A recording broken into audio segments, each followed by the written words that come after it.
কাটিছ এইটো এটা ৰঙালাও আজি খিচিৰি বনাম খিচিৰি আজি সোমবাৰ যে শাওণ মাহটো মানে গৈছে যে বাবাৰ নামতে খিচিৰিটো আমি দিয়া হোৱা নাছিলোঁ সেইকাৰণে আজি চাওঁ দেখা আঁতৰি দিয়া এইটো মানে দুখন কটাৰী লৈ লৈছোঁ এখন কটাৰী মানে কি হয় এইটো মানে বৰ ডাঙৰ হ'ল যে কাটিব নোৱাৰোঁ এই ৰঙালাওটো বহুত ডাঙৰ হৈ গৈছে সেইকাৰণে এটা ডাঙৰ কটাৰী লৈছোঁ এয়া কাটি লৈছোঁ এনেকৈ কাটি দিম আৰু এয়া একদম মিঠা হ'ব এইটো খাবলৈ আৰু ৰঙালাও গুটি আৰু এনেকুৱা বাকলি এই গুটি এই বাকলি এনেকৈ উলিয়াই পেলাই যদি পিঁয়াজ এটামান দি ভাজি কৰা হয় বহুত ভাল লাগে কিন্তু দেই খাবলৈ এইফালে আকৌ এয়া কচু এইফালে কচু এয়া ভোল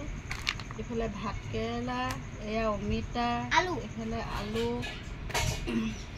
চবখিনি কাটি কুটি এই যতনটোতে মানে আৰু থৈ ল'ম দাইলখিনি আছে দাইলখিনি মানে ভালকৈ ধুই পখালি মানে তিয়াই থৈছোঁ এইখিনি কাটি কুটি ধুনীয়াকৈ লওঁ লোৱাৰ পাছত আৰু লাহে ধীৰে খিচিৰি বনাবলৈ মানে আৰু ষ্টাৰ্ট দিম আৰু তাৰপাছত গধূলি খোৱা মাত্ৰকৈ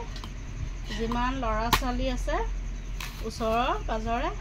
এই ল'ৰা ছোৱালীক ভোগ হিচাপে এই খিচিৰিখিনি ল'ৰা ছোৱালীক খুৱাম আৰু আমাৰ পৰিয়ালখিনিও খাব তেতিয়া আৰু চবৰে মনটো ভাল লাগিব আৰু বাবাৰ নামত কিবা এটা ভাণ্ডাৰা হৈছে বুলি আমিতো বৰ ডাঙৰকৈ পাতিব নোৱাৰোঁ গতিকে সৰু সুৰা যি পাৰিছোঁ তেনেকৈ পাতিছোঁ আৰু কিছুমান আৰু শাক পাচলি দিব লাগিব বাৰু সেইখিনি অনা নাই অলপ পাছত মানে আনি মেলি লগতে কাটি কুটি খিচিৰিটো বনাম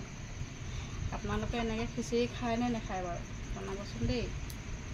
খিচিৰি কোনে কোনে খাই ভাল পায় যদি খাবলৈ মন আছে আহিব আকৌ